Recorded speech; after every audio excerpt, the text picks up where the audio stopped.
শুধু রাজনৈতিক উদ্দেশ্যে অপব্যবহার রোধই নয়, নিরাপত্তা বাহিনী যাতে পরবর্তী সরকারের দমন পীড়নের হাতিয়ার না হয় তা নিশ্চিত করতে র্যাব বিলুপ্তির সুপারিশ করেছে হিউম্যান রাইটস ওয়াচ। বাংলাদেশের সংস্কার নিয়ে এক প্রতিবেদনে এই সুপারিশ জানিয়েছে নিউ ইয়র্ক ভিত্তিক মানবাধিকার সংগঠনটি। মঙ্গলবার প্রকাশিত HRW after the monsoon revolution a roadmap to lasting security sector reform in Bangladesh শীর্ষক এই প্রতিবেদনে সমালোচকদের দমনের জন্য ব্যবহৃত আটক আদেশ ও আইন বাতিলের অনুরোধ জানানো হয়েছে। সংস্কারের ক্ষেত্রে ক্ষমতার পৃথককরণ এবং জনপ্রশাসন, পুলিশ, সামরিক, বিচার বিভাগ সহ বিভিন্ন প্রতিষ্ঠানের রাজনৈতিক নিরপেক্ষতা নিশ্চিত করার ওপর মনোযোগ দিতে বলা হয়েছে।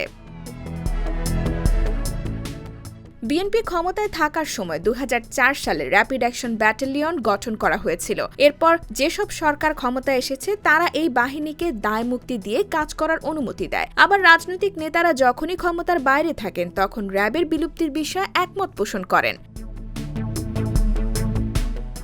জানা গেছে 2021 সালের 10 ডিসেম্বর গুরুতর মানবাধিকার লঙ্ঘনের অভিযোগে মার্কিন সরকার র্যাবের পাশাপাশি বাহিনীর 7 জন সাবেক ও বর্তমান কর্মকর্তার ওপর নিষেধাজ্ঞা আরোপ করে। আবার গেল বছরের 14 ডিসেম্বর গুম সংক্রান্ত তদন্ত কমিশনে তাদের প্রতিবেদনে র্যাবকে বিলুপ্তির সুপারিশ করেছে। এ সময় র্যাব প্রধান AKM শহীদুর রহমান ইউনিটের গোপন আটক কেন্দ্রের কথা স্বীকার করেন এবং বলেছেন অন্তর্বর্তী সরকার ইউনিটটি বিলুপ্ত করে দিতে চাইলে র্যাব তা মেনে নেবে।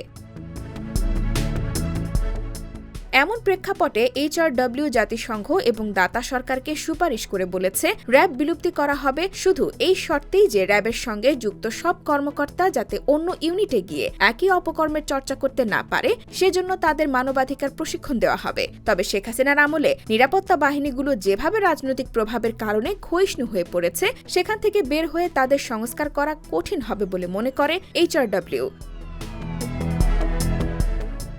IBTV USA, New York।